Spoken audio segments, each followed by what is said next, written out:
إنه عم نواله۔ محترم حضرات اور میری ماؤں اور بہنوں، 15 دن تک مسلسل جو بیانات ہوتے ہیں اور اس کا سلسلہ تقریباً 107 سال سے اسی مقام پر، اسی جگہ پر اللہ تبارک و تعالیٰ کے فضل و کرم سے اور اس کی مہربانی سے پورے تسلسل کے ساتھ اور تواتر کے ساتھ جاری اور ساری ہے، اور نامعلوم کتنی مرتبہ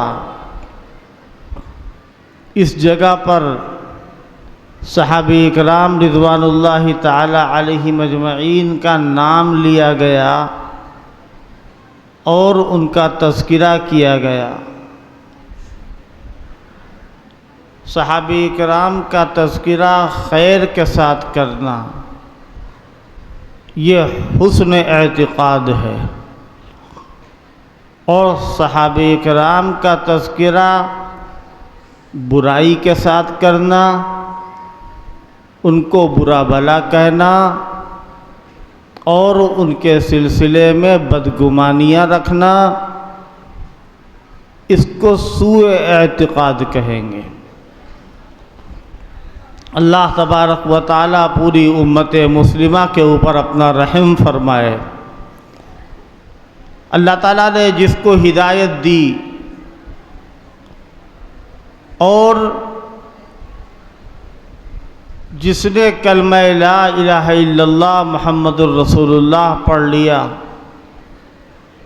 اس کا تعلق قرآن سے بھی قائم ہو گیا، اس کا تعلق حدیث سے بھی قائم ہو گیا، اس کا تعلق حضور پاک صلی اللہ تعالی علیہ وسلم کی ذات اقدس سے اور صحابہ کرام رضوان اللہ تعالی علیہم اجمعین بشمول ازواج مطہرات و اہل بیت۔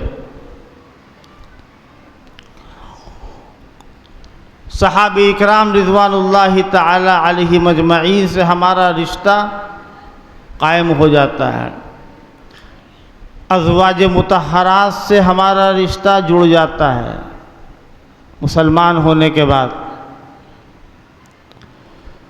ازواج مطہرات کا مقام اور مرتبہ کیا ہے؟ قرآن ان کو امہات المومنین کہتا ہے۔ حضور کی جو بیویاں ہیں وہ تمام مسلمانوں کی مائیں ہیں۔ ایک ماں وہ ہوتی ہے کہ جس کے پیٹ سے بچہ پیدا ہوتا ہے، اور ایک ماں وہ ہے کہ جس سے ہمارا روحانی تعلق ہے۔ حضور پاک صلی اللہ تعالی علیہ وسلم پوری امت کے روحانی باپ ہے۔ جو بھی نبی ہوگا، نبی اپنی امت کے لیے نبی بھی ہوتا ہے اور اس کا روحانی باپ بھی ہوتا ہے۔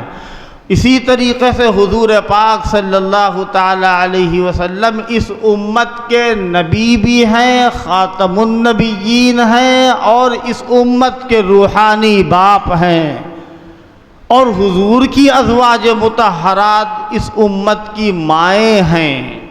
کیا معلوم ہوا؟ جو آج بھی مسلمان ہوا،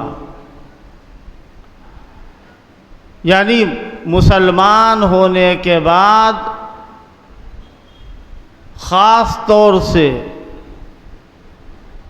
حضرت ام المومنین عائشہ صدیقہ رضی اللہ تعالی عنہا اور تمام ازواج مطہرات کی ابنیت کے اندر آ گیا مسلمان ہونے کے فوراً بعد۔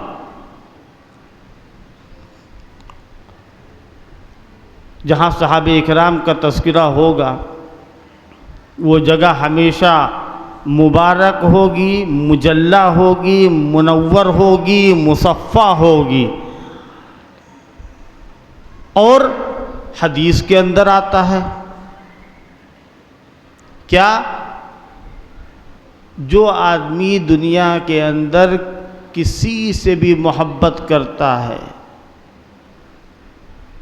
جو محبت کرے گا تو اس کا حشر بھی اسی کے ساتھ ہوگا۔ حضور نے فرمایا انت مع من احببت، تو اسی کے ساتھ ہوگا کہ جس سے تجھے محبت ہوگی۔ حضور سے ہم کو محبت ہے، اور حضور کے اہل بیت سے محبت، حضور کے تمام صحابہ سے محبت۔ جن لوگوں نے اس امت میں اللہ تعالیٰ نے ان کو توفیق بخشی اور اپنی ساری عمریں انہوں نے گزار دیں، وقف کر دیں صحابہ کرام رضوان اللہ تعالی علیہ مجمعین کی محبت میں اور ان کے عشق میں، اور ان پر کیے جانے والے حملوں اور اعتراضات کے جواب میں اور صحابہ کے دفاع میں، ان کی زندگیاں یقیناً بہت قابل رشک اور قابل مبارکباد، بڑی کامیاب زندگیاں ہیں۔ ان اکابر اور اللہ کے ان بندوں میں سے حضرت امام اہل سنت مولانا عبدالشکور فاروقی لکھنوی کو اللہ تعالیٰ نے اس کام کے لیے منتخب کیا، اس کام کے لیے اللہ نے ان کو چنا، اور انہوں نے اپنے بزرگوں حضرت شاہ عبدالعزیز محدث دہلوی، حضرت شاہ ولی اللہ محدث دہلوی، حضرت امام ربانی مجدد و منور الفسانی شیخ احمد سرہندی، اور اسی طریقے پر 1400 سال کی تاریخ میں ایسے لوگ ملیں گے کہ جنہوں نے صحابہ کرام کے دفاع میں اپنا سارا علم اور اپنی ساری محنت صرف کی۔ اللہ تعالیٰ ان کی قربانیوں کو قبول فرمائے، اور آنے والی نسلوں کو اللہ ان کی کوششوں کا اچھا بدلہ نصیب فرمائے دے۔ آج انشاءاللہ ابھی تھوڑی دیر میں، گزشتہ روز میں نے اعلان کیا تھا، پرسوں بھی اعلان کیا تھا کہ ایک بہت ہی کامیاب عالم، عالمی شہرت یافتہ شخصیت حضرت مولانا مفتی محمد عفان صاحب تشریف لائیں گے اور ان کا بیان ہوگا۔ جلسہ شروع ہو گیا ہے، اور اس کو باقاعدگی کے ساتھ اس کا آغاز کرنے کے لیے قرآن مجید کی تلاوت ہوگی۔ قاری عبد المعیز صاحب سے میری درخواست ہے۔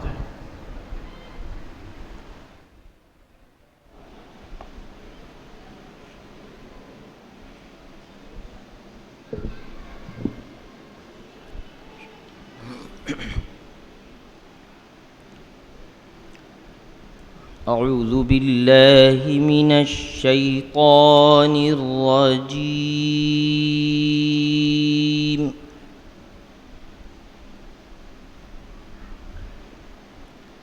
بسم اللہ الرحمن الرحیم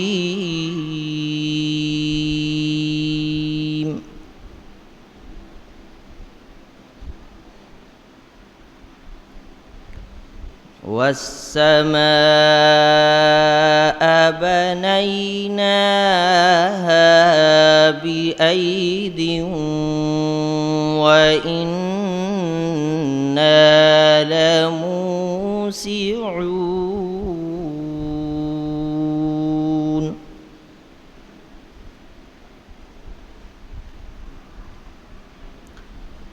والأرض فرشناها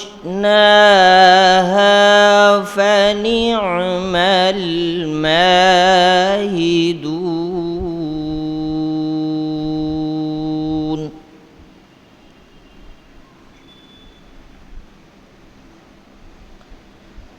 ومن كل شيء خلقنا زوجين لعلكم تذكرون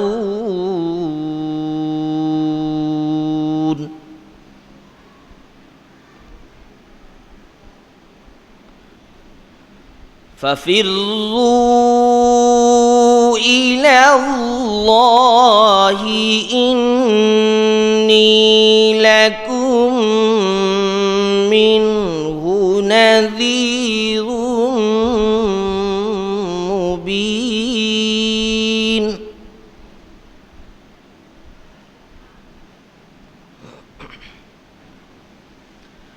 ولا تجعلوا مع الله إلها آخر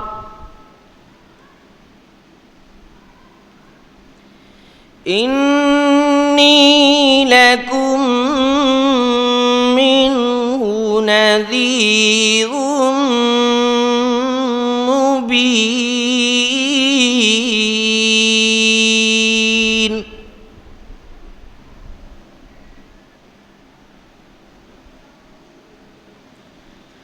كذلك ما أتى الذين من قبلهم من رسول إلا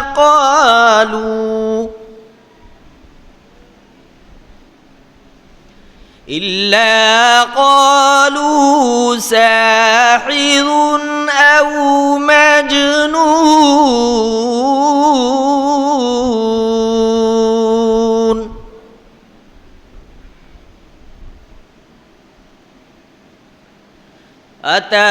أتواصوا به بل هم قوم عادون.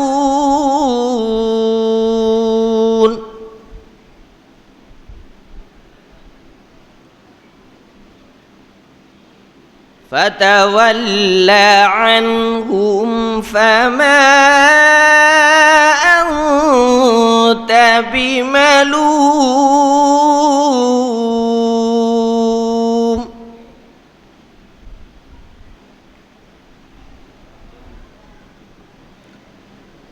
وذكر فإن الذكرى تنفع المؤمنين.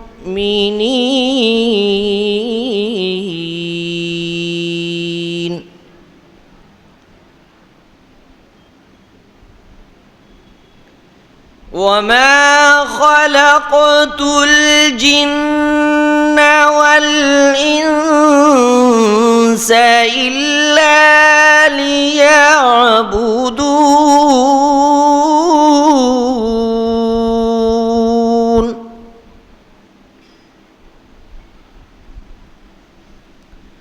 ما أريد منهم من رزق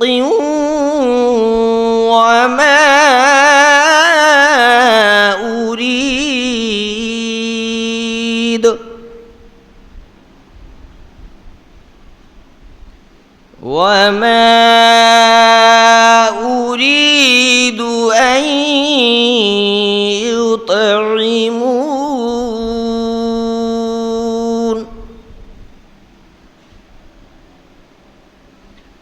إن الله هو الرزاق ذو القوة المتين.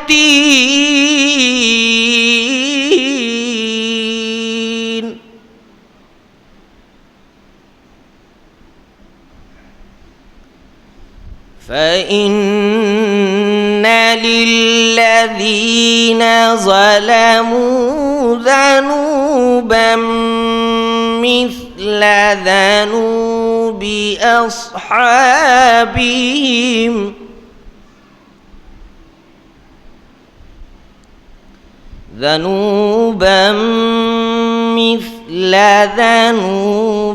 أصحابهم فلا يستعجلون.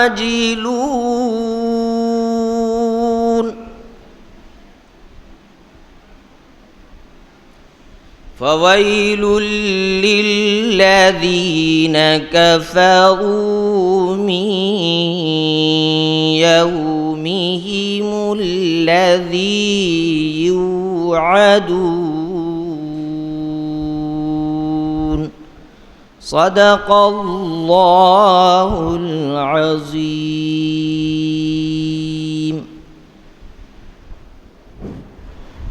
جناب خلیل شبو صاحب چند اشعار مختصر طور پر پڑھیں اور اس کے بعد پھر جلسے کی کارروائی آگے بڑھے گی.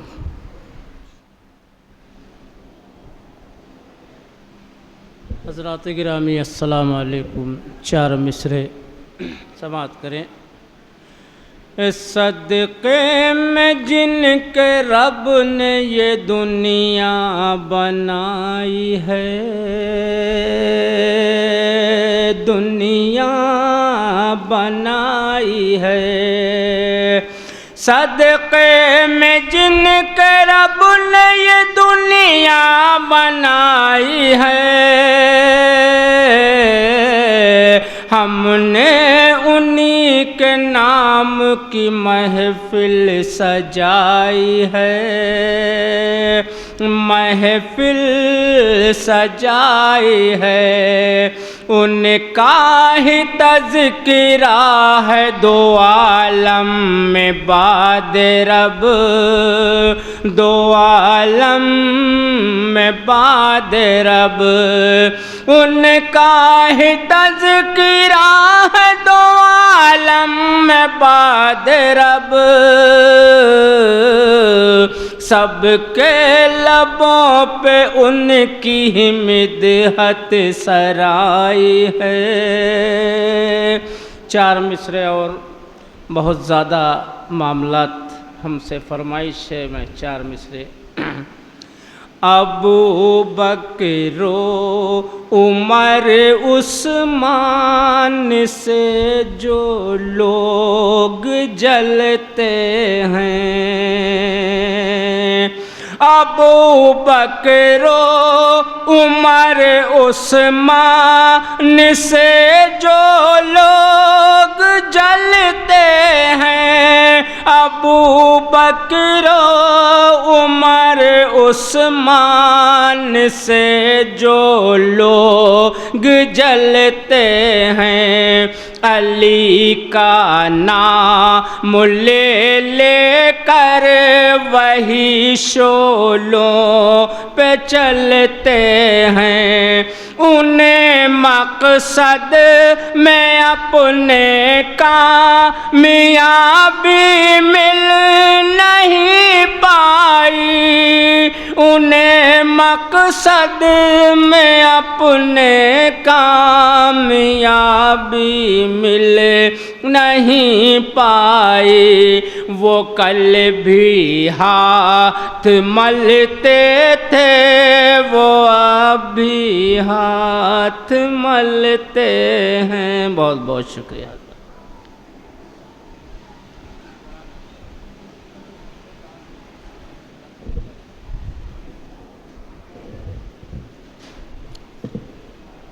جو حضرات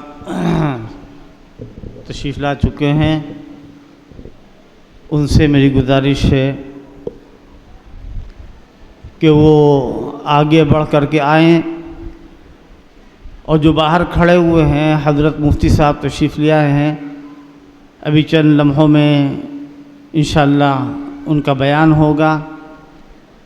کوئی لمبا پروگرام نہیں ہے، باہر سے آئے ہوئے مقررین مہمانوں کا جو نظام ہے تقریباً 10:15 بجے 10:20 پر بیان شروع ہو جاتا ہے، اور 11:10 پر 15 منٹ پر 1 گھنٹے سے زیادہ بیان نہیں ہوتا ہے.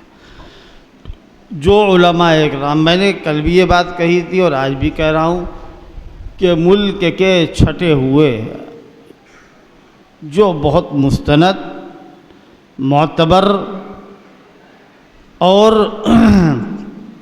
جن کو کہنا چاہیے کہ علماء حق، ان کے بیانات خاص طور سے اس لیے کیے جاتے ہیں کہ یہ پلیٹ فارم، یہ اسٹیج جو ہے، یہ عقائد کے بیان کا اسٹیج ہے، وہ نازک مسائل اور وہ نازک اعتقادات اور نظریات ہیں جس میں ہم یہ کہتے ہیں کہ امت کا ایک بہت بڑا امتحان ہوتا ہے۔ ایک حدیث ہے، اللہ کے پیغمبر صلی اللہ تعالی علیہ وسلم نے ارشاد فرمایا، جو حضرات باتیں کر رہے ہیں وہ اپنی باتیں چھوڑیں۔ اللہ کے پیغمبر صلی اللہ تعالی علیہ وسلم نے ارشاد فرمایا کہ بادروا بالاعمال فتنا، فتنوں کے آنے سے پہلے عمل میں سبقت کرو، تیزی اختیار کرو، ہوشیار رہو، سترک رہو۔ اور وہ کیسے فتنے ہوں گے؟ فرمایا کقطع اللیل المظلم، اندھیری رات کے ٹکڑوں کی طریقے سے۔ یصبح الرجل مؤمنا ویمسی کافرا ویمسی مؤمنا ویصبح کافرا، صبح آدمی مسلمان ہوگا، رات ہوتے ہوتے کافر ہو گیا، اور رات میں مسلمان ہے، صبح کافر ہو گیا۔ وَيَبِيعُ دِينَهُ بِعَرَضٍ مِّنَ الدُّنْيَا فَمُعْتِقُهَا أَوْ مُوبِقُهَا، اور لوگ دنیا کی حرص میں، لالچ میں اپنے دین کا، اپنے ضمیر کا سودا کریں گے، اپنے ایمان کو بیچیں گے۔ ان کو حق اور باطل سے مطلب نہیں ہوگا، ان کو دولت سے مطلب ہوگا، ان کو منصب سے مطلب ہوگا، ان کو شہرت سے مطلب ہوگا، ان کو نام و نمود سے مطلب ہوگا۔ وہ دین کے وفادار نہیں ہیں۔ دین اسلام کے نام پر کتنے فتنے ایسے ہیں، کتنے فرقے ایسے ہیں کہ جو اس وقت مسلمانوں کو گمراہ کر رہے ہیں۔ قادیانی کیا اپنے آپ کو مسلمانوں سے الگ سمجھتے ہیں یا کہتے ہیں؟ روافض کیا اپنے آپ کو مسلمانوں سے الگ بتاتے ہیں؟ ان کے وہاں ایک ٹائٹل ہے محبت اہل بیت کا۔ آج جو کچھ ہو رہا ہے لکھنؤ کی سڑکوں کے اوپر، پورے ہندوستان کے اندر، پوری دنیا میں، ہم کہتے ہیں، ہمیں بہت بڑی شکایت ہے اس بات سے، بہت بڑی شکایت کہ اہل سنت والجماعت یعنی حقیقی جو مسلمان ہیں، وہ مسلمان سب سے آخری درجے کے ہیں۔ آپ اندازہ لگا لیجئے، مسلمانوں میں جو تاجر ہے، جو وکیل ہے، جو ڈاکٹر ہے، جو انجینئر ہے، جو ملازم ہے، جو مزدور ہے، وہ اس کو پہلے اپنی ملازمت سے بحث، پہلے اس کو اپنی وکالت سے بحث، پہلے اس کو اپنی ڈاکٹری سے بحث، پہلے اس کو اپنے انجینئر ہونے سے بحث، پہلے اس کو اپنے پروفیسر ہونے سے بحث، بعد میں بالکل وہ مسلمان ہیں۔ دنیا کی جتنی بھی وہ جماعتیں کہ جو اپنے آپ کو مسلمان کہتے ہیں لیکن قرآن اور حدیث کی روح سے وہ مسلمان نہیں ہیں، وہ پہلے قادیانی ہیں، پہلے رافضی ہیں، بعد میں وہ ڈاکٹر، بعد میں وہ انجینئر، بعد میں وہ پروفیسر۔ کیوں؟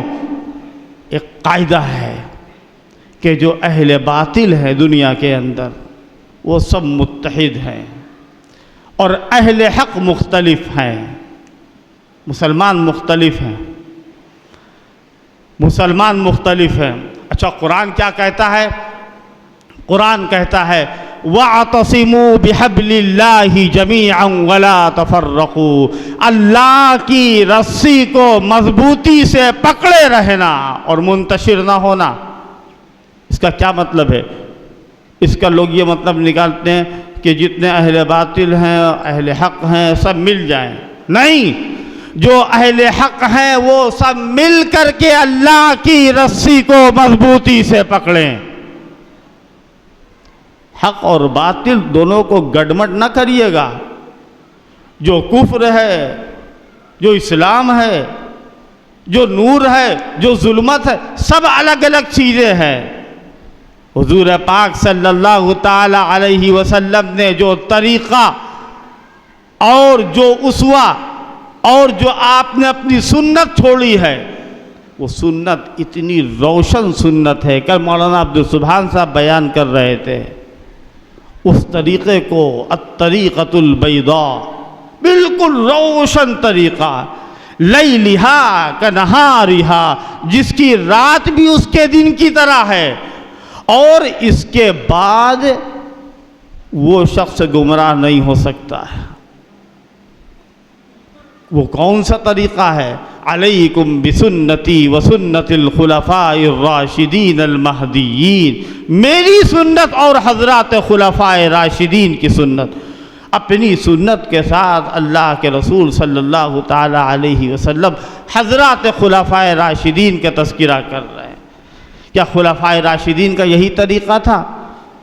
آج جو اپنے آپ کو مسلمان کہہ رہے ہیں، کہلوا رہے ہیں اور دنیا میں اس کا پرچار کر رہے ہیں کہ جس طریقے سے دنیا میں سب مسلمان ہیں، صحیح ہم بھی مسلمان ہیں، کیا حضرات اہل بیت سے محبت کرنے والے وہی کر رہے ہیں کہ جو حضرات اہل بیت کا طریقہ تھا؟ جو اہل بیت کا طریقہ تھا کیا وہی طریقہ ہمارا ہے؟ حضور پاک صلی اللہ تعالی علیہ وسلم دنیا کے اندر اللہ کے بعد سب سے اعلیٰ، سب سے بالا، سب سے برتر ہستی، اور آپ صلی اللہ تعالی علیہ وسلم کی محبت کا جہاں تک تعلق ہے، آپ نے ارشاد فرمایا، کیا فرمایا؟ لا یؤمن احدکم حتی اکون احب الیہ من والدہ وولدہ والناس اجمعین، تم میں سے وہ شخص مومن نہیں ہو سکتا، تم میں سے وہ شخص مومن کامل نہیں ہو سکتا یہاں تک کہ میری ذات اس کے لیے اس کے ماں باپ سے اور اس کی اولاد سے زیادہ نہ ہو جائے۔ حضور کی محبت، حضور کی محبت کا مطلب ہے شریعت اسلامیہ سے محبت، حضور سے محبت کا مطلب دین اسلام سے محبت، حضور سے محبت کا مطلب یہ ہے کہ اللہ سے محبت۔ ہمارے دلوں کے اندر ہماری اولاد کا زیادہ قلق ہے یا شریعت کا زیادہ قلق ہے؟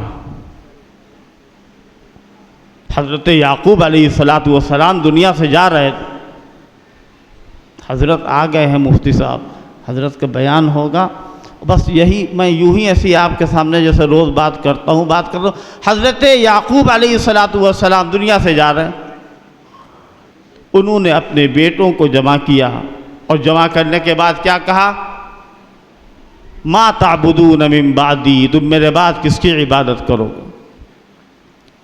جواب دیتے ہیں بیٹے، نعبد الہک و الہ آبائک ابراہیم و اسماعیل و اسحاق الہا واحدا ونحن لہ مسلمون، ہم اس کی عبادت کریں گے جو آپ کا بھی معبود ہے، ابراہیم کا بھی معبود ہے، اسحاق کا بھی معبود ہے، ایک اکیلا تنہا واحد احد، اس کا کوئی شریک نہیں، اور اسی کے سامنے جھکیں گے، ہمارے لیے اور کوئی راستہ نہیں ہے۔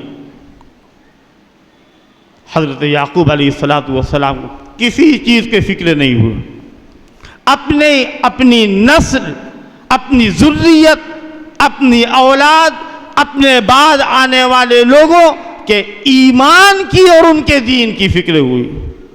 آج مسلمان اس کی فکر کرتے ہیں؟ کتنے لوگ شہداء اسلام کے جلسوں میں آتے ہیں؟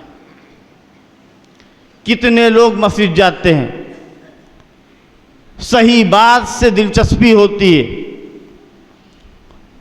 اور جو پروگرام موبائل پر آتے ہیں جن کے ذریعے سے ہمارے عقیدے ختم کیے جا رہے ہیں، فساد اور بگاڑ کی جو جڑ اور بنیاد ہے، ہمارے اندر اتنی تمیز نہیں، ہمیں اتنا شعور نہیں کہ ہم یہ سمجھ پائیں کہ یہ صحیح ہے یا غلط ہے۔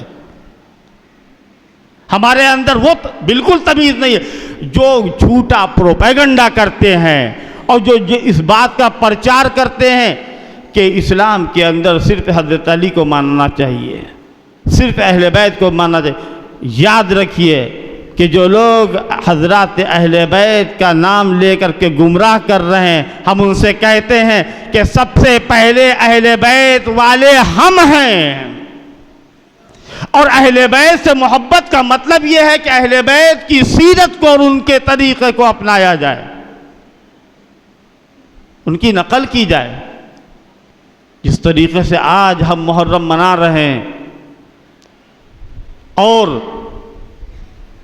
اپنے منہ پہ تماچے مارنا، کپڑوں کو پھاڑنا، غم اور سوگ کا ایک ایسی فضا جو بالکل سیاہ فضا ہے، اس کو قائم کرنا اور لوگوں میں یہ پیغام دینا کہ اسلام اس چیز کا نام ہے، اسلام اس چیز کا نام نہیں ہے۔ حضور پاک صلی اللہ تعالی علیہ وسلم دنیا سے رخصت ہوتے ہیں اور تاریخ انسانی کا سب سے زیادہ دردناک واقعہ وہی ہے کہ جب اللہ کے آخری پیغمبر ہمارے آقا صلی اللہ تعالی علیہ وسلم دنیا سے جا رہے اور آپ کے چاہنے والے، آپ کے سب سے زیادہ ساتھ رہنے والے حضرت صدیق اکبر حضور کی پیشانی کو چومتے ہیں اور کیا کہتے ہیں؟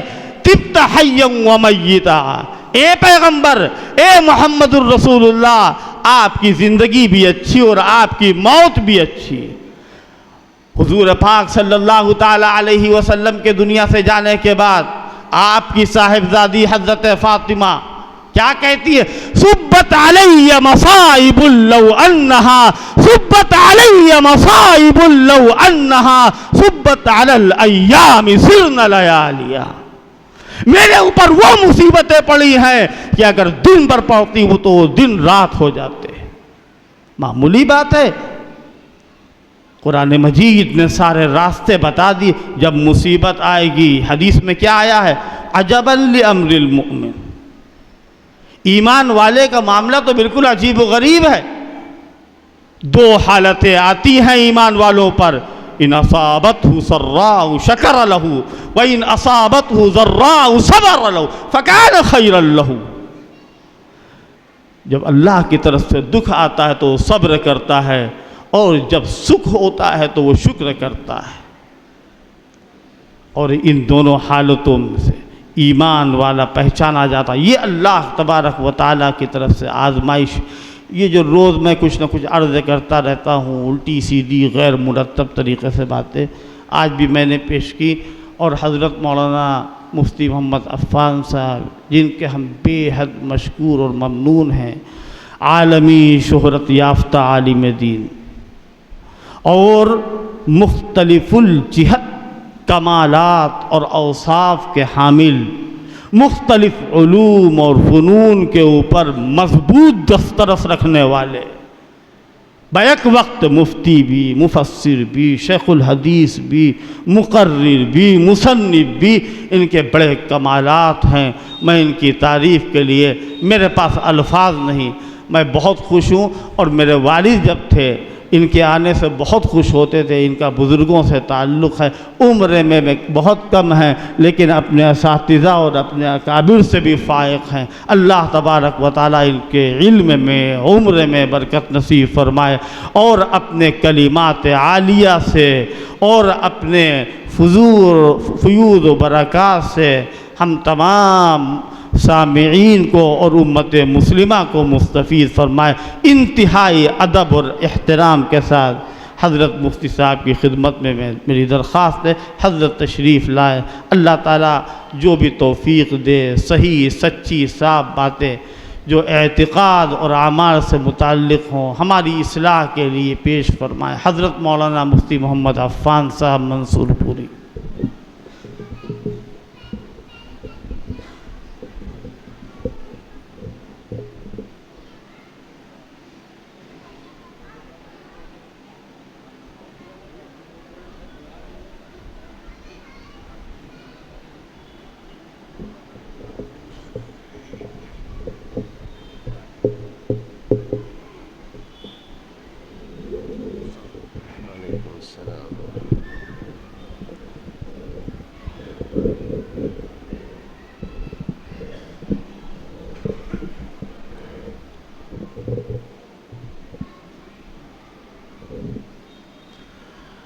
الحمد لله نحمده ونستعينه ونستغفره ونؤمن به ونتوكل عليه ونعوذ بالله من شرور أنفسنا ومن سيئات أعمالنا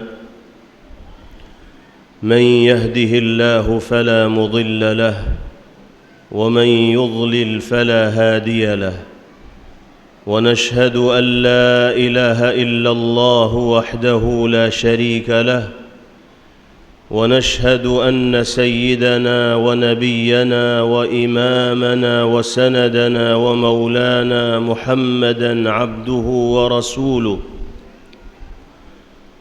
صلى الله تبارك وتعالى عليه وعلى آله وصحبه وبارك وسلم تسليما كثيرا كثيرا.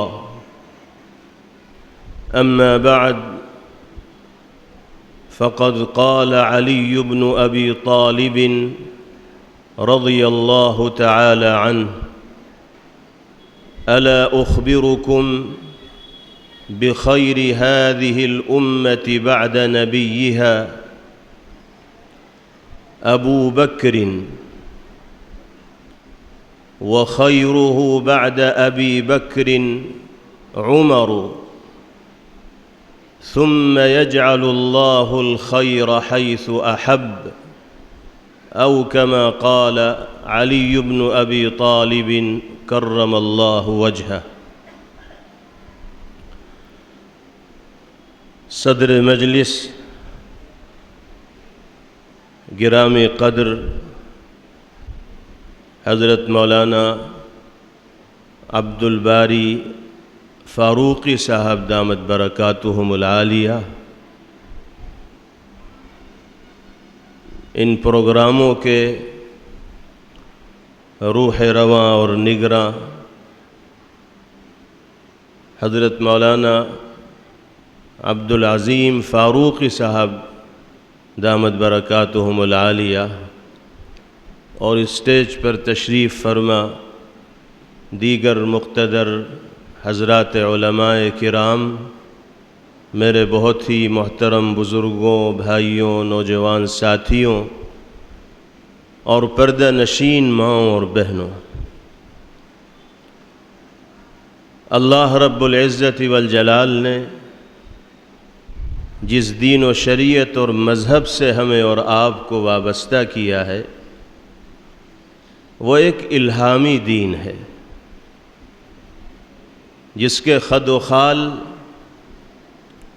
قرآن مقدس میں اللہ رب العزت والجلال نے اور احادیث طیبہ میں سرکار دو عالم جناب محمد الرسول اللہ صلی اللہ تعالی علیہ وسلم نے بیان فرمائے. اس اعتبار سے روئے زمین پر بسنے والے انسانوں کے لیے دین اسلام اور شریعت اسلامیہ کے مقابلے میں کوئی قانون زندگی اور طریق حیات کامیابی اور کامرانی کی منزلوں تک نہیں پہنچا سکتا، اس لیے کہ یہی ایک ایسا نظام ہے، یہی ایک ایسا قانون ہے جس کو وضع کرنے والی ذات اللہ رب العزت والجلال کی ہے، اور جس کی گتھیوں کو سلجھانے والی ذات، جس کی شرح و وضاحت کا فریضہ انجام دینے والی ذات سرکار دو عالم جناب محمد الرسول اللہ صلی اللہ تعالی علیہ وسلم کی. دنیا میں بسنے والے انسان اسلام کے علاوہ جن دیگر قوانین پر عمل کرتے ہوئے زندگی گزارنے کی فکر و کوشش کرتے ہیں، اسلام کے مقابلے میں وہ قوانین زندگی حقیقتاً قانون بھی کہے جانے کے لائق نہیں. اتنا نقص ان کے اندر پایا جاتا ہے، اتنی خامیاں ان کے اندر پائی جاتی ہیں، اتنا زیر و بم تغیر و تبدل ان کے اندر پایا جاتا ہے کہ ہم بغیر کسی مبالغے کے فخر کے ساتھ یہ کہہ سکتے ہیں کہ دین اسلام کے مقابلے میں کوئی قانون زندگی نہ ٹکا ہے اور نہ صبح قیامت تک ٹک سکتا ہے۔ اللہ کا یہ فضل و کرم، انعام و احسان ہے کہ اس نے ہمیں اور آپ کو ایک ایسے الہامی دین و مذہب سے وابستہ کیا ہے۔ باری تعالی اس نعمت کی قدردانی کی توفیق ہم سب کو میسر فرمائے۔ عقیدے کی درستگی اور پختگی میرے بھائیوں اور بزرگوں بہت ضروری ہے، کیونکہ اس الہامی دین و مذہب کی بنیاد عقائد ہی ہیں۔ اگر عقائد درست ہوں گے تو ہمارے اعمال میں جان ہوگی، ہمارے کردار میں روح ہوگی، ہماری سرگرمیوں میں وزن ہوگا۔ اور اگر عقیدے ہی بودے ہوں گے، عقیدے ہی کمزور ہوں گے، عقیدوں ہی میں اضمحلال ہوگا، عقیدوں ہی میں ضعف اور کمزوری پائی جا رہی ہوگی، تو بھاری سے بھاری عمل ہم کر لیں، اللہ کی بارگاہ میں اور میزان عمل میں وہ عمل مچھر کے پر کے برابر بھی وزن رکھنے والا نہیں ہوگا۔ اس لیے بنیادی اعتبار سے مذہب اسلام سے وابستہ ہر شخص کو بالخصوص اور دنیا میں بسنے والے ہر انسان کو بالعموم سب سے پہلے توجہ اپنے عقیدے کی درستگی کی جانب کرنی چاہیے۔ عقیدہ کسے کہتے ہیں؟ عقیدہ قلب کی اس تصدیق کا نام ہے جو ایک خاص تصور کو یقین کی کیفیت میں بدل دیتا ہے۔ عقیدہ قلب کی اس تصدیق کا نام ہے جو ایک خاص تصور کو یقین کی کیفیت کے اندر بدل دیتا ہے۔ اللہ تعالیٰ نے اگر ہمیں اپنی ذات پاک پر ایمان لانے کا شرف بخشا ہے تو ہمارا یہ یقین ہے، یہ عقیدہ ہے کہ وہی ذات عبادت کے لائق ہے، وہی مسجود ہے، وہی خالق و مالک ہے، وہی پالنہار ہے۔ عبدیت اور بندگی اس ذات پاک کے سوا نہ کسی ذات کی جا سکی ہے، نہ آج کی جا سکتی ہے، نہ مستقبل میں کی جا سکتی۔ یہ تصور یقین کی کیفیت کے ساتھ ہمارے اور آپ کے ذہن و دماغ کے اندر موجود ہونا چاہیے۔ اگر ہم خدائے وحدہ لا شریک کی ذات پر ایمان لائے ہیں تو اس ایمان لانے کا مطلب اس یقین کا دل کے اندر پیدا ہونا ہے کہ حاجت روا بھی وہی ہیں، مشکل کشا بھی وہی ہیں، بگڑی بنانے والے بھی وہی ہیں، روزی دینے والے بھی وہی ہیں، مسائل کو حل کرنے والے بھی وہی ہیں، بیماریوں سے نجات دلانے والے بھی وہی ہیں۔ ایک ایمان والے کی جبیں اور پیشانی اگر جھکے گی تو اللہ کی بارگاہ میں جھکے گی، اس کے علاوہ کہیں اور وہ اپنی جبیں اور پیشانی کو جھکانے کی جسارت و جرأت اور ہمت نہیں کرے۔ عقیدہ یہ عقدۃ سے ماخوذ ہے، اور عربی میں عقدہ کے معنی گرہ کے اور گانٹھ کے ہوتے ہیں، یعنی عقیدے کا مطلب ہی یہ ہے کہ نہ اس میں کوئی تبدیلی آتی ہو اور نہ وہ کھلتا ہو۔ جو گانٹھ مضبوطی کے ساتھ لگ جاتی ہے تو پھر اسے کھولا نہیں جاتا۔ عقیدے کو عقیدہ اسی لیے کہا جاتا ہے کہ انسان کے دل میں کوئی تصور اگر یقین کی کیفیت حاصل کر لیتا ہے تو اس یقین پر اس کو استحکام اور مضبوطی اس درجہ حاصل ہونی چاہیے کہ زمین و آسمان اپنی جگہ سے ہٹ جائیں لیکن اس کے عقیدے کے اندر اضمحلال، تزلزل اور ضعف پیدا نہ ہو۔ اسلام ہمارا عقیدہ ہے، دین ہمارا عقیدہ ہے، نظریہ نہیں ہے۔ عقیدے اور نظریے میں بڑا فرق ہے۔ ہم اسلام کو اپنا عقیدہ مانتے ہیں، نظریہ نہیں مانتے۔ عقیدے اور نظریے میں فرق یہ ہے کہ نظریے میں تغیر و تبدل ہوتا ہے، کبھی انسان کا نظریہ کچھ ہوتا ہے اور کبھی انسان کا نظریہ کچھ اور ہو جاتا ہے، لیکن عقیدہ لوہا لاٹ ہوتا ہے، مستحکم ہوتا ہے، متیقن شے ہوتی ہے عقیدے کی۔ انسان جب اپنے دل کے اندر کسی یقین کو بٹھا لیتا ہے اور وہ اسے صحیح اور درست سمجھتا ہے قرآن و سنت کی روشنی میں، تو اس یقین کو برقرار رکھنے کے لیے اور اپنی نسلوں تک یقین کی اس کیفیت کو منتقل کرنے کے لیے جان کی بازی لگانے کی ضرورت پیش آتی ہے، تو جان کی بازی بھی لگا دیتا ہے۔ اسلام ہمارا عقیدہ ہے، نظریہ نہیں، اس لیے کہ نظریے میں تغیر و تبدل کے امکان ہیں، کیونکہ نظریہ تجربات کی بنیاد پر قائم ہوتا ہے اور تجربے انسان کے بدلتے رہتے ہیں، تو نظریات میں بھی تغیر و تبدل آئے گا۔ اور عقیدے کی بنیاد اللہ کی جانب سے آنے والی وہ وحی ہے جو کلام الہی کی شکل میں سرکار دو عالم جناب محمد الرسول اللہ صلی اللہ علیہ وسلم کے ذریعے امت کو عطا کی گئی۔ کہاں انسانی تجربہ اور کہاں وحی الہی، دونوں میں کسی طرح کا کوئی موازنہ اور کسی طرح کی کوئی مناسبت ہو ہی نہیں سکتی۔ جب عقیدے کی بنیاد وحی الہی ہو اور اس وحی الہی کو پہنچانے میں واسطہ سرور دو عالم جناب محمد الرسول اللہ صلی اللہ تعالی علیہ وسلم کی ذات گرامی ہو، تو وہ عقیدہ یقین کی ایسی کیفیت اختیار کر لیتا ہے جو پتھر کی لکیر بن جاتا ہے۔ ہر چیز ادھر سے ادھر ہو سکتی ہے، لیکن عقیدے میں انحراف، عقیدے میں تزلزل اور عقیدے میں ضعف ایک ایمان والے کی زندگی میں نمایاں، اجاگر اور ظاہر ہونا ہی نہ چاہیے۔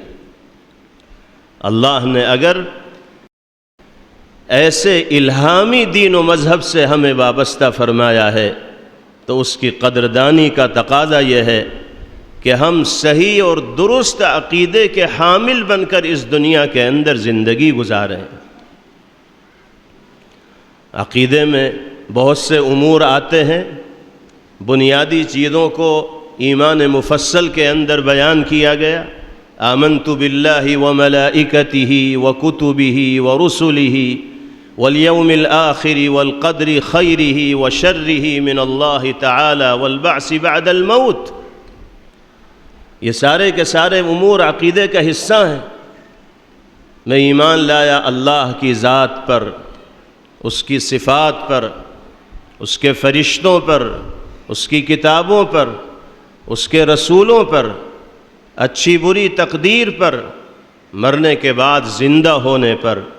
یہ وہ تمام کے تمام امور ہیں جن کے سلسلے میں یقین کی کیفیت ایک مومن کے دل کے اندر ہونی چاہیے۔ تمام انبیاء اور رسل پر ایمان لانے کی کیفیت دل کے اندر ہو، اور ساتھ ساتھ سرکار دو عالم جناب محمد الرسول اللہ صلی اللہ علیہ وسلم کو نبی آخر الزماں مانا جائے۔ یہ یقین دل کے اندر رکھا جائے کہ سلسلے نبوت و رسالت کا اختتام اللہ پاک نے نبی پاک علیہ الصلاۃ والسلام کی شخصیت مبارکہ پر فرمایا ہے۔ آپ کی تشریف آوری کے بعد اب صبح قیامت تک دنیا میں کوئی انسان اللہ کی جانب سے انسانیت کے لیے بشکل نبی اور رسول ہادی بنا کر نہیں بھیجا جائے۔ نبی پاک علیہ الصلاۃ والسلام نے جو پیغام ہدایت شریعت اسلامیہ کی شکل میں دنیا انسانیت کے سامنے پیش فرما دیا، رہتی دنیا تک آنے والے انسانوں کے لیے اسی پیغام ہدایت پر عمل نجات و سرخروئی کے حصول کا باعث و ذریعہ بنے گا۔ یہاں تک فرما دیا گیا کہ صاحب شریعت پیغمبر حضرت عیسیٰ علی نبینا وعلیہ الصلاۃ والسلام بھی جب نظام قدرت کے مطابق وقوع قیامت سے قبل دنیا میں تشریف لائیں گے تو وہ اپنی شریعت پر عمل پیرا ہوتے ہوئے زندگی نہیں گزاریں گے، بلکہ وہ اسی شریعت پر عمل پیرا ہوں گے جو نبی آخر الزماں جناب محمد الرسول اللہ صلی اللہ تعالی علیہ وسلم کے ذریعے عام کی گئی۔ یہ بھی ہمارے عقیدے کا حصہ ہے کہ آپ کو خاتم الانبیاء والمرسلین مانا جائے، اور مختلف اوقات میں دنیا میں دجالوں اور جھوٹوں کی شکل میں دعوی نبوت کرنے والے جو افراد رونما ہوتے رہے ہیں، ان کی پرزور انداز میں تردید کی جائے، تکذیب کی جائے، اور لوگوں کو بتایا جائے کہ یہ ضلالت و گمراہی کے گہرے سمندر کے اندر غرق ہیں، اور دعوی نبوت کر کے اللہ کے بندوں کو بھی ضلالت و گمراہی کے اسی راستے کے اوپر چلانا چاہتے ہیں۔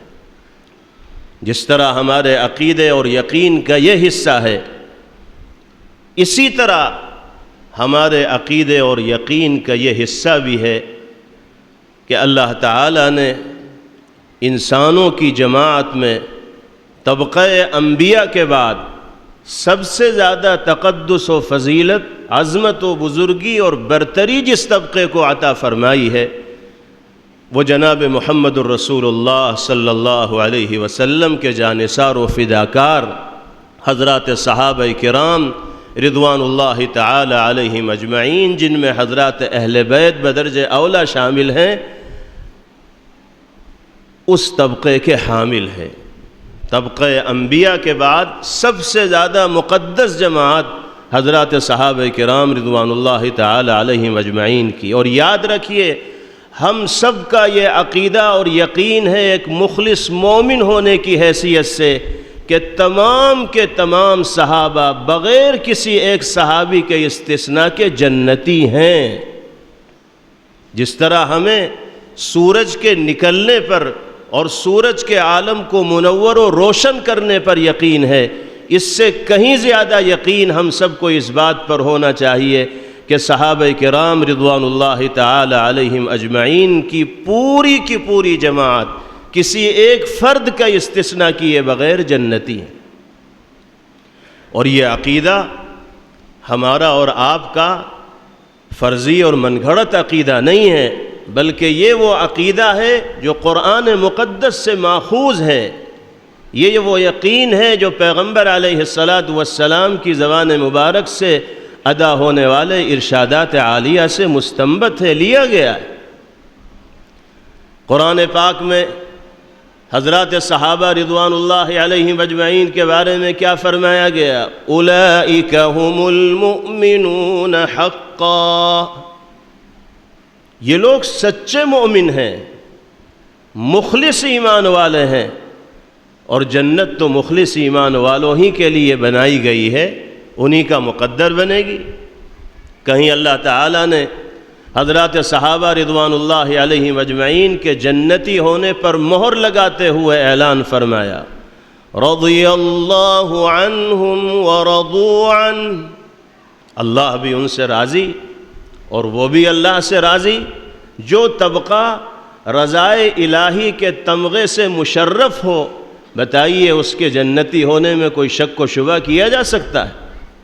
اور قرآن پاک میں کیا فرمایا گیا؟ فَإِنْ آمَنُوا بِمِثْلِ مَا آمَنْتُمْ بِهِ فَقَدِ اهْتَدَوْا، اگر تم لوگ انہی جیسا ایمان لاؤ گے جیسا ایمان پیغمبر علیہ السلام کے اصحاب نے اختیار کیا، اگر یہ لوگ صحابہ کرام رضوان اللہ تعالی علیہم اجمعین جیسے جذبات ایمانی کے حامل ہوں، فقد اہتدوا، تو یہ راہیاب ہو جائیں گے، ہدایت کے راستوں پر چلنے والے بن جائیں گے۔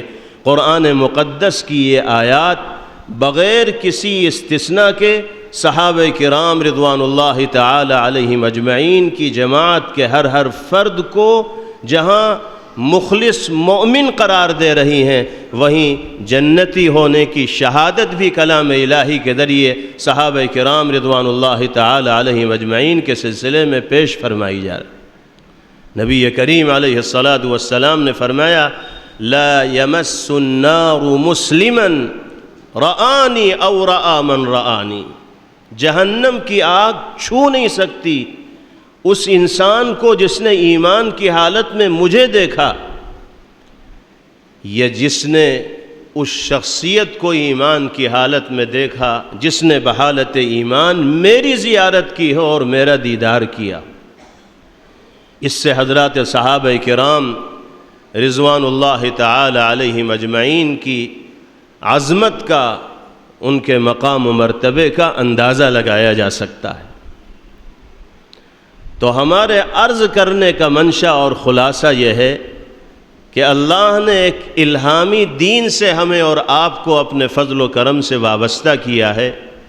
ہماری یہ ذمہ داری ہے کہ ہم اس وابستگی کی قدر کرنے والے بنیں اور دین کی بنیاد جن عقائد صحیحہ پر ہے ان عقائد صحیحہ پر ہم مضبوطی کے ساتھ جمے رہیں اور قائم رہیں، اس لیے کہ عقیدہ اگر درست ہوگا تو اعمال میں وزن ہوگا، اور اگر عقیدے کے اندر خرابی آ جائے گی، ضعف آ جائے گا، کمزوری آ جائے گی تو اعمال بے وزن ہو جائیں گے۔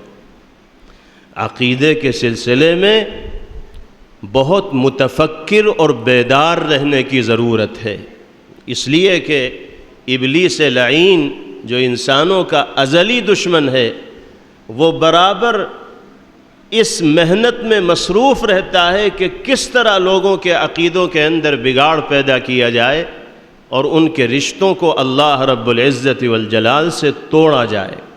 اگر اللہ نے ہمیں ایمان والے گھرانے کے اندر پیدا فرمایا، پیغمبر علیہ الصلاۃ والسلام اور صحابہ کرام رضوان اللہ تعالی علیہم اجمعین سے عقیدت و محبت کا رشتہ قائم رکھنے والے گھرانے میں اللہ نے ہمیں زندگی گزارنے کا موقع میسر فرمایا، تو ہمیں اس بات پر مطمئن اور بے خوف نہ ہو جانا چاہیے کہ ہمارا عقیدہ تو درست رہے گا، فکر مند رہنا چاہیے۔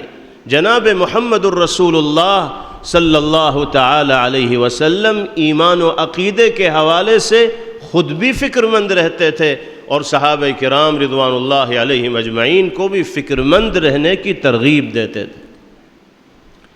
چنانچہ سیدنا حضرت انس رضی اللہ تعالی عنہ ارشاد فرماتے ہیں کان النبی صلی اللہ علیہ وسلم یکثر ان یقول یا مقلب القلوب ثبت قلبی علی دینک۔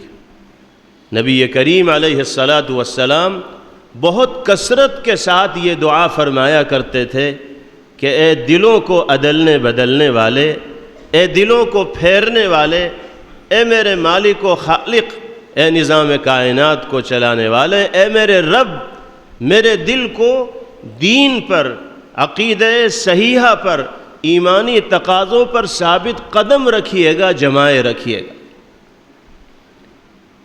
آپ اندازہ لگائیے کہ پیغمبر علیہ الصلاۃ والسلام کو یہ دعا مانگنے کی کیا ضرورت؟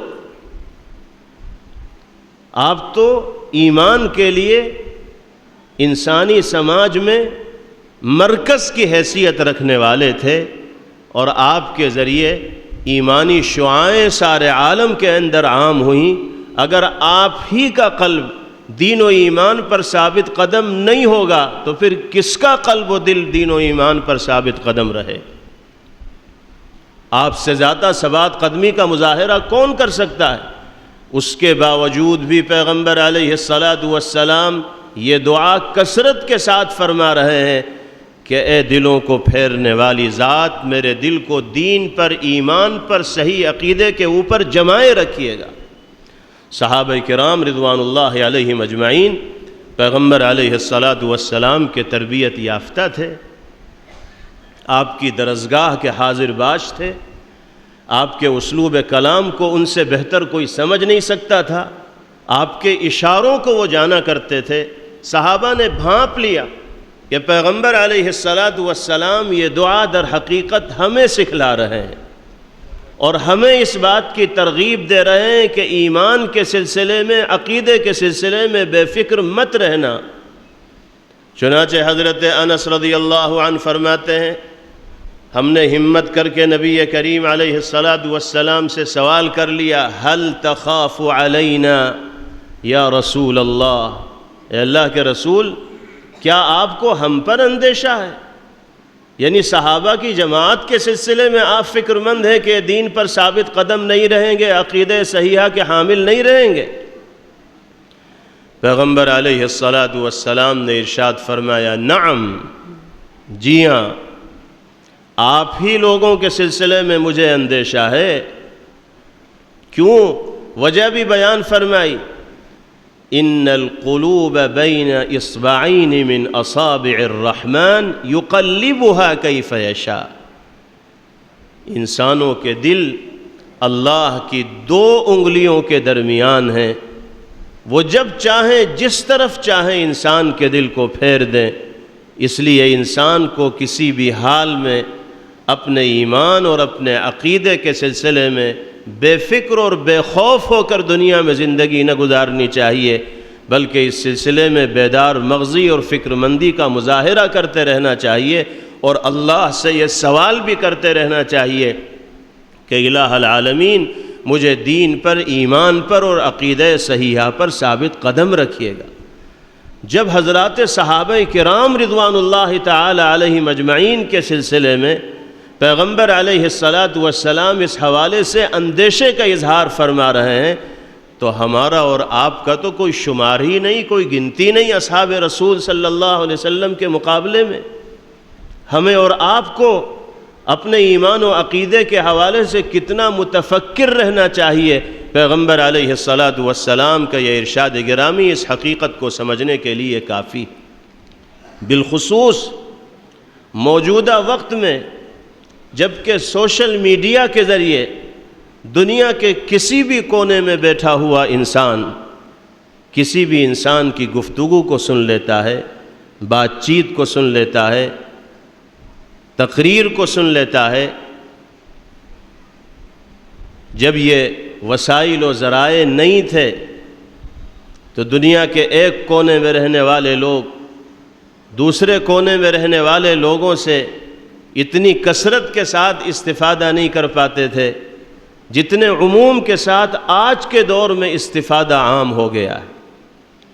اور آپ جانتے ہیں کہ اسلام کے نام پر، دین کے نام پر چینل بنانے والی کتنی طاقتیں ایسی ہیں جو دین کی جڑوں کو کھوکھلا کرنے کا کام کر رہی ہیں۔ اسلام کا لبادہ اوڑھ کر وہ ٹی وی اسکرین پر آتے ہیں، موبائل کی اسکرین پر آتے ہیں، اور اسلام کی ترجمانی کے نام پر وہ زہر لوگوں کے ذہن و دماغ کے اندر گھولتے ہیں کہ لوگ نہ صرف یہ کہ حضرات صحابہ کرام رضوان اللہ تعالی علیہم اجمعین سے بدگمان ہونے لگتے ہیں، پیغمبر علیہ السلام کی شخصیت کو بھی بعض چینل داغدار اور مجروح کرنے کی کوشش کرتے ہیں۔ اللہ رب العزت والجلال کی ذات پاک پر جو اعتماد و توکل اور بھروسہ مطلوب ہے، اس اعتماد و توکل میں بھی تزلزل پیدا کرنے کی ناپاک کوششیں باطل تحریکوں کے ذریعے کی جاتی ہیں۔ آپ کو تعجب ہوگا دنیا میں کتنی ایسی باطل تحریکیں ہیں جن کا صبح سے شام تک کام ہی یہی ہے کہ مسلمانوں کو عقیدہ صحیحہ سے برگشتہ کر دیا جائے، فکر صحیح سے منحرف کر دیا جائے، ضلالت و گمراہی کے راستے پر ڈال دیا جائے۔ ایک چینل ہے جو الاسلام کے نام سے متعارف ہے، اور اس میں ڈیبیٹ کرنے والے جو افراد ہوتے ہیں وہ اسلامی موضوعات ہی پر گفتگو کرتے ہیں، اور ابتداً اپنے آپ کو یہ باور کراتے ہیں کہ وہ اسلام کے خیر خواہ ہیں اور اسلام کے دفاع کے لیے اس چینل کے اوپر بیٹھے ہیں اور باہم مباحثہ اور گفتگو کر رہے ہیں۔ لیکن جب انسان ان کی گفتگو کی گہرائی میں پہنچتا ہے اور اختتام تک ان کی بات چیت کو سنتا ہے تو ایک خالی و ذہن مسلمان کا دل اسلامی اور ایمانی قوانین کے سلسلے میں تذبذب کا، کنفیوژن کا شکار ہو جاتا ہے۔ چنانچہ عربی زبان میں ایک پروگرام پیش کیا گیا اسی طرح کی چینلوں کے ذریعے، جس کا عنوان تھا حل القرآن کلام اللہ، کیا قرآن پاک اللہ کا کلام ہے؟ آپ بتائیے کہ قرآن مقدس کے کلام الہی ہونے میں کوئی شبہ ہو سکتا ہے؟ یہ تو ہمارے عقیدے اور یقین اور ایمان کا حصہ ہے، اور سینکڑوں دلیلیں قرآن مقدس کے کلام الہی ہونے پر پیش کی جا سکتی ہیں، اور جب سے اللہ کا یہ کلام روئے زمین پر انسانیت کی ہدایت کے لیے نازل ہوا ہے، اسی وقت سے برابر یہ چیلنج کر رہا ہے کہ کسی کے اندر اگر ہمت ہو، صلاحیت ہو، علم کا ذخیرہ اس کے پاس ہو تو وہ میدان میں آئے اور قرآن پاک کا نظیر، قرآن پاک کا مثل، قرآن پاک جیسی کوئی کتاب پیش کر کے دکھائے۔ کتاب پیش کرنا تو دور کی بات، ایک آیت قرآن پاک کے مماثل دنیا میں کوئی انسان لا کر دکھا نہیں سکا ہے اور نہ دکھا سکتا ہے۔ قرآن مقدس کا یہ چیلنج ہے، کوئی اس چیلنج کا جواب دینے والا آج تک پیدا نہیں ہوا اور کبھی پیدا نہیں ہو پائے گا۔ ایسی یقینی چیز کے سلسلے میں ڈیبیٹ ہو رہی ہے پورے 1 گھنٹہ، موضوع ہے کہ قرآن اللہ کا کلام ہے یا کلام نہیں ہے، اور عقلی دلائل کے ذریعے، آیات قرآنیہ کی من گھڑت تفسیر و تشریح کے ذریعے سننے والوں کے ذہن میں اس پروگرام کے ذریعے یہ زہر گھولنے کی کوشش کی جا رہی ہے کہ قرآن اللہ کا کلام نہیں ہے بلکہ لوگوں کا وضع کردہ اور بنایا ہوا کلام۔ اب اگر کوئی مسلمان خالی الذہن ہوگا، علماء سے مربوط نہیں ہوگا، دینی محفلوں اور مجلسوں کا حصہ نہیں بنتا ہوگا، اس طرح کے مبارک پروگراموں میں شرکت کا عادی نہیں ہوگا اور اسے حقیقت حال کا علم نہیں ہوگا، دین کی بنیادی معلومات سے واقف و باخبر نہیں ہوگا، تو لازمی طور پر وہ اس طرح کی ڈیبیٹ سن کر متاثر ہوگا اور قرآن مقدس کے کلام الہی ہونے کے سلسلے میں شبہات اس کے ذہن و دماغ کے اندر پیدا ہو جائیں گے، اور جہاں شبہات پیدا ہوئے، عقیدے کے اندر اضمحلال اور کمزوری آئی، اللہ کی نگاہ رحمت سے وہ محروم ہوا اور اس کے اعمال بے وزن ہو گئے، اس کی سرگرمیاں بے نور ہو گئیں، کیونکہ عقیدے ہی کے اوپر انسان کے اعمال کا، اس کے تحرک کا، اس کی سرگرمیوں کا دار و مدار۔ اس لیے میرے بھائیوں، بزرگوں، عقیدے کی درستگی پر دھیان دینا اور دین و ایمان پر ثابت قدم رہنے کی ہر ممکن فکر و کوشش کرنا، یہ ہمارے فرائض اور ہماری ذمہ داریوں کے اندر داخل ہیں، اور اس طرح کے پروگراموں کے انعقاد کا مقصد بھی یہی ہوتا ہے کہ کسی نہ کسی بہانے لوگوں کے ذہن میں یہ بات بٹھائی جائے کہ صحیح عقیدہ کیا ہے، صحیح یقین کیا ہے، درست نظریہ کیا ہے، نجات اور کامیابی کی منزل تک پہنچنے کا راستہ کیا ہے۔ اگر مدرسے میں جا کر ہمیں عقائد کے سلسلے میں معلومات حاصل کرنے کا موقع نہیں، علماء کی مجلس میں جا کر ہمیں ان بنیادی معلومات کو سمیٹنے کا موقع نہیں، تو کم از کم سال میں چند روز اس طرح کی دینی مجلسوں اور محفلوں میں شریک ہو کر ہم اپنے عقیدے کی درستگی کا سبق پڑھ سکتے ہیں اور دین و ایمان کے اندر تازگی اور جلا پیدا کر سکتے ہیں۔ یہ بنیادی مقاصد ہوا کرتے ہیں اس طرح کے پروگراموں کا انعقاد۔ تو ہمارے عقیدے کا حصہ جہاں اللہ کی وحدانیت پر ایمان لانا، نبی پاک علیہ الصلاۃ والسلام کی نبوت و رسالت پر، قرآن پاک کی حقانیت پر ایمان لانا، آپ کے خاتم النبیین والمرسلین ہونے پر ایمان لانا، اسی طرح اس بات پر یقین اپنے دل کے اندر پیدا کرنا ہے کہ انبیاء کے بعد مقدس ترین جماعت صحابہ کرام رضوان اللہ علیہم اجمعین کی، اور بغیر کسی استثناء کے تمام صحابہ رضوان اللہ علیہم اجمعین جنتی ہیں۔ بد نصیب ہیں وہ لوگ جو حضرات صحابہ کرام رضوان اللہ علیہم اجمعین کے سلسلے میں زبان طعن دراز کرتے ہیں، گستاخانہ قلم استعمال کرتے ہیں، جس مقدس جماعت کے ہر فرد کو جنتی ہونے کا سرٹیفکیٹ اللہ رب العزت والجلال نے دے دیا، زبان رسالت سے جن کے لیے نجات و سرخروئی کی شہادت و گواہی دے دی گئی، کس انسان کو پھر یہ حق حاصل ہو سکتا ہے کہ وہ اس مقدس جماعت کے کسی فرد کو نشانہ بنائے، زبان طعن دراز کرے یا ان کے سلسلے میں سوء ظن کا شکار ہو؟ آج دیکھا جاتا ہے کہ لوگ اپنی من گھڑت تحقیقات کا سہارا لے کر اور اپنی ہمدانی کا دعویٰ کر کے احادیث رسول صلی اللہ تعالی علیہ وسلم کو بنیاد بنا کر، جو غیر واقعی بنیاد ہوتی ہے، حقیقی ترجمانی اور تشریح احادیث کی نہیں ہوتی، صحابہ کی شان میں بدزبانیاں کرتے ہیں، بدگفتاریاں کرتے ہیں، بالخصوص سیدنا حضرت امیر معاویہ رضی اللہ تعالی عنہ کا تذکرہ اس انداز میں کرتے ہیں کہ ایک انسان کسی عام انسان کا تذکرہ بھی اس انداز میں نہیں کر سکتا۔ کہاں حضرت امیر معاویہ رضی اللہ تعالی عنہ اور کہاں وہ لوگ جو اس انداز میں حضرت امیر معاویہ رضی اللہ تعالی عنہ کا تذکرہ کر رہے ہیں، ان کو اپنی عاقبت و انجام کے حوالے سے فکرمند ہونا چاہیے۔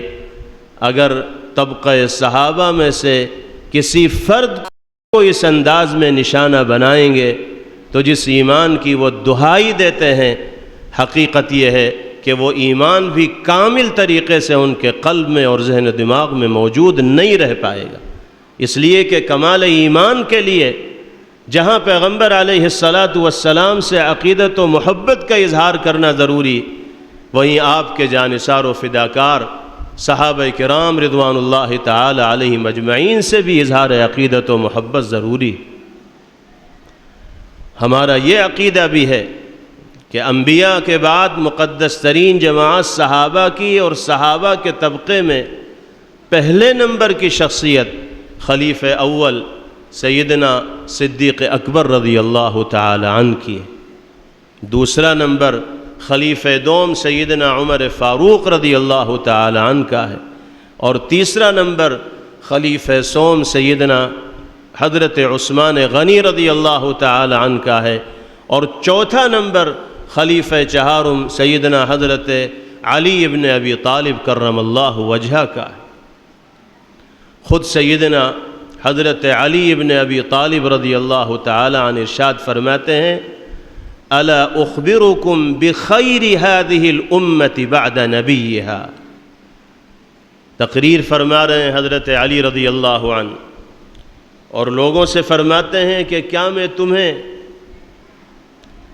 اس امت میں نبی کے بعد سب سے زیادہ مقدس و فضیلت کی حامل شخصیت کا نام نہ بتلاؤں؟ کیا میں تمہاری رہنمائی ایک ایسی شخصیت کے سلسلے میں نہ کروں جن کو اللہ نے نبی پاک علیہ السلام کے بعد بہترین شخصیت کا خطاب مرحمت فرمایا ہے، جو امت کی مقدس ترین شخصیات میں شمار کی جاتی ہیں؟ پھر آپ نے فرمایا ابو بکر، نبی کے بعد خیر امت کا مصداق سیدنا صدیق اکبر رضی اللہ عنہ۔ اس کے بعد فرمایا وَخَيْرُهُ بَعْدَ أَبِي بَكْرٍ عُمَرُ، حضرت ابو بکر صدیق رضی اللہ تعالی عنہ کے بعد امت میں بہترین شخصیت کے مالک خلیفہ دوم سیدنا عمر فاروق رضی اللہ تعالی عنہ۔ پھر فرمایا ثُمَّ يَجْعَلُ اللَّهُ الْخَيْرَ حَيْثُ أَحَبَّ، پھر اللہ جس کے لیے چاہیں خیر کو مقدر فرما دیں۔ مختلف مناسبتوں کے اعتبار سے حضرات صحابہ کرام رضوان اللہ تعالی علیہم اجمعین کے درمیان فرق مراتب ہے، یہ بھی ایک تفصیلی موضوع ہے۔ حضرت محمد ابن الحنفیہ جو حضرت علی رضی اللہ تعالی عنہ کے صاحبزادے ہیں، وہ سوال کرتے ہیں اپنے والد گرامی سے کہ ابا جان یہ بتائیے کہ نبی پاک علیہ الصلاۃ والسلام کے بعد امت میں بہترین شخصیت کا مصداق کون ہے؟ فرمایا کہ یہ بھی کوئی پوچھنے کی بات ہے؟ سیدنا صدیق اکبر رضی اللہ تعالیٰ عنہ آپ کے جانشین ہیں، خلیفہ اول ہیں، پیغمبر علیہ الصلاۃ والسلام کے بعد خیر امت کا مصداق وہی ہیں۔ صاحبزادے نے پوچھا ثم من؟ ابو بکر رضی اللہ عنہ کے بعد کس کا نمبر آتا ہے؟ فرمایا عمر بن الخطاب رضی اللہ عنہ۔ محمد ابن الحنفیہ فرماتے ہیں کہ اس کے بعد میں نے تیسرے نمبر کی شخصیت کے بارے میں سوال نہیں کیا، اور میں یہ سوچنے لگا کہ اگر میں سوال کروں گا تو ابا جان عثمان غنی رضی اللہ عنہ کے نام کا اظہار فرمائیں گے، اس لیے صاحبزادے نے سوال کے بجائے یہ کہا کہ تیسرے نمبر کی شخصیت تو میری رائے کے مطابق آپ ہی کی ہوگی، پہلی اور دوسری نمبر کی شخصیت کے نام کا تو آپ نے اظہار فرما دیا، تیسرے نمبر کی شخصیت تو آپ ہی کی ہوگی۔ حضرت علی ابن ابی طالب رضی اللہ تعالیٰ عنہ نے فرمایا کہ نہیں، میرا شمار تو ایک عام انسانوں میں ہوتا ہے، از راہ تواضع آپ نے فرمایا تیسرے نمبر کی شخصیت ذو النورین حضرت عثمان غنی رضی اللہ تعالی عنہ کی۔ یہ ترتیب خود حضرت علی ابن ابی طالب رضی اللہ تعالی عنہ بیان فرما رہے ہیں۔ پیغمبر علیہ الصلاۃ والسلام نے اپنے عمل سے اس ترتیب کی جانب رہنمائی فرمائی تھی، اشارہ فرمایا تھا امت کا، لیکن افسوس کا مقام ہے کہ وہ طبقہ جو حضرت علی رضی اللہ تعالی عنہ سے عقیدت و محبت کا دم بھرتا ہے، حضرت علی رضی اللہ تعالی عنہ کی سوچ و فکر، نظریے، عقیدے اور یقین کے خلاف اعمال انجام دیتا ہے۔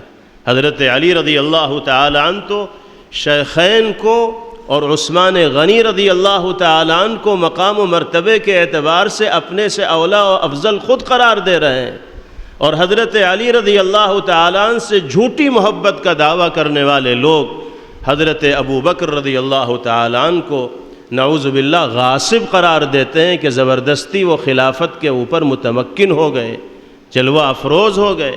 حضرت عمر رضی اللہ تعالی عنہ کی شان میں گستاخیاں کرتے ہیں، اور حضرت عثمان غنی رضی اللہ تعالی عنہ کے سلسلے میں نازیبہ زبان استعمال کرتے ہیں۔ ایک طرف حضرت علی رضی اللہ تعالی عنہ سے محبت و عقیدت کا دعویٰ، اور دوسری طرف وہ تمام کی تمام حرکات جو حضرت علی رضی اللہ تعالی عنہ کی سوچ و فکر اور نظریے کے خلاف ہوں۔ یہ کھلا تضاد ہے، اور ادنا عقل رکھنے والا انسان بھی اس تضاد کو بآسانی محسوس کر سکتا۔ حضرت علی رضی اللہ تعالی عنہ کا ان حضرات سے ایسا والہانہ، گہرا اور عقیدت مندانہ رشتہ تھا کہ اس کو کما حقہ زبان سے بھی نہیں بیان کیا جا سکتا۔ وہی لوگ اس رشتے کا ادراک و احساس حقیقی طور پر کر سکتے ہیں جنہوں نے اس کا مشاہدہ فرمایا۔ چنانچہ جب سیدنا حضرت عمر بن خطاب رضی اللہ تعالی عنہ کی شہادت ہوئی اور حضرت کی روح پرواز کر گئی، تو حضرت علی ابن ابی طالب رضی اللہ تعالی عنہ آپ کے جسد خاکی کے پاس تشریف لائے، اور بڑی درد بھری آواز میں یہ جملہ اپنی زبان مبارک سے ارشاد فرمایا، واللہ انی لا اريد لقاء اللہ بعمل الا مثل عملك يا ابن الخطاب۔ قسم بخدا اے عمر فاروق، میں اللہ کی بارگاہ میں ان اعمال کے ساتھ پیش ہونا چاہتا تھا جن اعمال کو انجام دینے کی توفیق اللہ نے آپ کو بخشی ہے۔ یعنی حضرت عمر رضی اللہ تعالیٰ عنہ کی زندگی پر رشک فرما رہے ہیں سیدنا حضرت علی ابن ابی طالب رضی اللہ تعالیٰ عنہ۔ جس شخصیت کے دل میں عمر فاروق رضی اللہ تعالیٰ عنہ کی ایسی عقیدت و محبت ہو، ان کے درمیان رنجشوں کا تصور نہیں کیا جا سکتا، ناگواریوں کا تصور نہیں کیا جا سکتا، لیکن ایک مخصوص ذہن رکھنے والا طبقہ ہے جو صحابہ کرام رضوان اللہ تعالی علیہم اجمعین کے سلسلے میں گستاخانہ کلمات ادا کرنے کا عادی ہے۔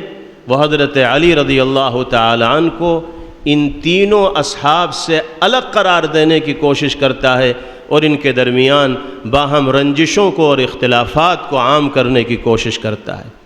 ہمیں اس عقیدے کو مضبوطی کے ساتھ اپنے ذہن و دماغ کے اندر جما لینا چاہیے کہ جس طرح اللہ کے نبی جناب محمد الرسول اللہ صلی اللہ علیہ وسلم کی نبوت و رسالت پر ایمان لانا ضروری ہے، اسی طرح اس بات پر ایمان لانا ضروری ہے اور یہ امر بھی واجبی ہے کہ تمام کے تمام صحابہ کرام رضوان اللہ علیہم اجمعین واجب التعظیم والتکریم ہیں، اور ہر صحابی سے محبت کرنا اہل ایمان کے لیے واجب و لازم اور ضروری ہے۔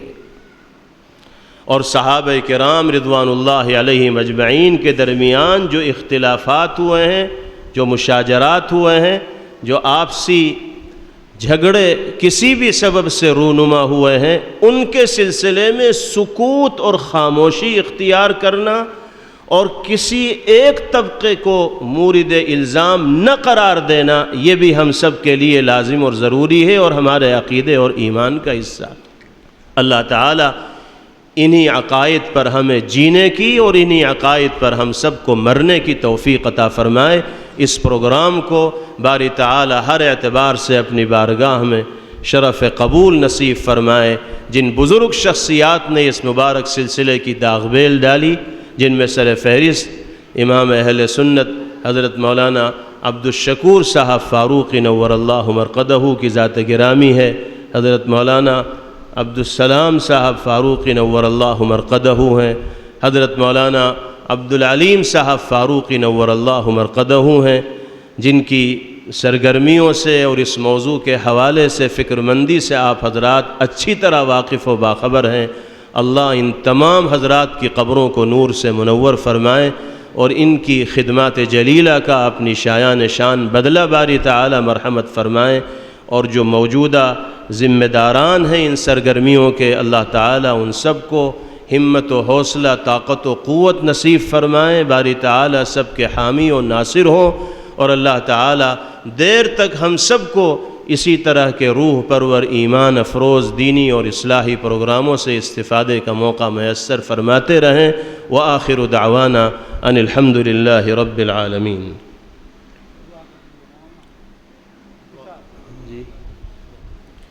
اللهم لك الحمد كله ولك الشكر كله، اللهم لا نحصي ثناء عليك أنت كما أثنيت على نفسك، اللهم صل وسلم وبارك على سيدنا ونبينا ومولانا محمد وعلى آله وصحبه كما تحب وترضى عدد ما تحب وترضى۔ یا اللہ مہد اپنے فضل و کرم سے ہم سب کے گناہوں کو معاف فرمائی، ہمارے یہاں جمع ہونے کو اپنی بارگاہ میں قبول فرمائیے۔ اے اللہ ہم سب کو عقیدہ صحیحہ کا حامل بنائیے، دین و ایمان پر ثبات قدمی کی دولت سے ہم سب کو مالا مال فرمائیے۔ اے کریم آقا، اس پروگرام میں موجود تمام بھائیوں بہنوں کی دلی مرادوں اور جائز تمناؤں کی تکمیل فرمائیے۔ ہم میں اور ہمارے متعلقین و اہل خانہ میں جو بیمار ہوں سب کو شفائے کلی مرحمت فرمائیے۔ ہر طرح کے مہلک موذی اور لا علاج امراض سے ہم سب کی حفاظت فرمائیے۔ اے اللہ سارے عالم کے مسلمانوں کے لیے خیر کے اور بھلائی کے فیصلے فرمائیے، بالخصوص غزہ اور فلسطین کے مظلوم و مقہور مسلمانوں کی نصرت و اعانت اور مدد فرمائیے۔ اے اللہ ظالم طاقتوں کو کیفر کردار تک پہنچائیے، ان کی طاقت کو ملیہ میٹ فرما دیجیے، ان کی کمر کو توڑ دیجیے، مسجد اقصیٰ کو یہودیوں کے چنگل سے آزاد فرمائیے، اہل ایمان کے سجدوں سے آباد فرمائیے۔ اے اللہ دینی اور اصلاحی پروگراموں کے اس سلسلے کو عام اور تام اور دراز فرمائیے، اور اس کے افادے کو ہر اعتبار سے خیر کا باعث اور ذریعہ بنائیے۔ اے اللہ ہمارے کاروبار میں ملازمت اور ذریعہ معاش میں برکت عطا فرمائیے، اور ہر طرح کے خسارے اور نقصان سے ہم سب کی حفاظت فرمائیے۔ اللہم ربنا آتنا فی الدنیا حسنہ وفی الآخرۃ حسنہ وقنا عذاب النار، وصلی اللہ وسلم وبارک علیہ وعلى آلہ وصحبہ اجمعین۔ برحمتك يا أرحم الراحمين والحمد لله رب العالمين।